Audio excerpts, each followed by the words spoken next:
বন্ধুরা, আমি তুলি আমার সাধারণ রান্নাঘরে জানাই তোমাদের আমন্ত্রণ। আজ আমি বানিয়ে নিয়েছি পাস্তা। একদম শর্টকাটে প্রায় 2 মিনিটে বানিয়েছি আমি এগ পাস্তা। আমার মেয়েরা খুব পছন্দ করে। আমি কিভাবে বানিয়েছি সেটাই তোমাদের সাথে শেয়ার করছি। দেখো, এখানে আমি সব রেডি করে নিয়েছি সুন্দর করে। এখানে লঙ্কা কেটে নিয়েছি, রসুন, আদা, পেঁয়াজ, এখানে সস আছে, পাস্তা মশলা আছে, 2টো ডিম আছে। এই যে একটু গরম জল, কড়াইতে জল দিয়ে একটু লবণ দিয়ে জলটা গরম হয়েছে, পাস্তাগুলো একটু সেদ্ধ করে নিচ্ছি।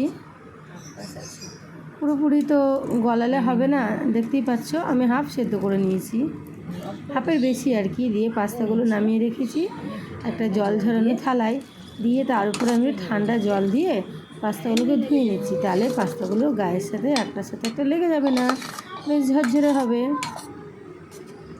এবার কড়াইতে দিয়ে দিচ্ছি তেল। এই যে কুচিয়ে রাখা রসুন, আদা, পেঁয়াজ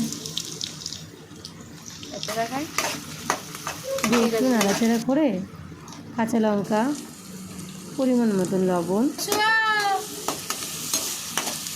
এগুলো একটু ভাজা ভাজা হবে। তারপর আমি এর সাথে অ্যাড করবো ডিম। নতুন বন্ধুরা যারা ভিডিওটা দেখছো, প্লিজ পুরো ভিডিওটা দেখে যাবে, আর চ্যানেলটাকে সাবস্ক্রাইব করে দিয়ে পাশে থাকবে। একটা লাইক কমেন্ট অবশ্যই করে যাবে।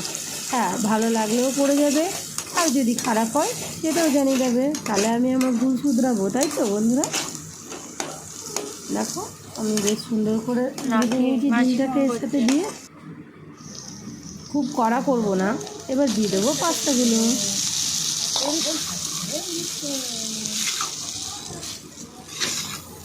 পাস্তাগুলো দিয়ে একটু মিশিয়ে নিলাম।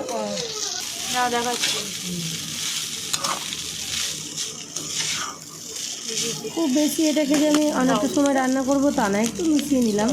এবার দিয়ে দিচ্ছি 1 বাটি সস। ছোটো বাটির 1 বাটি সস দিয়েছি। পাস্তায় সসটা বেশি লাগে।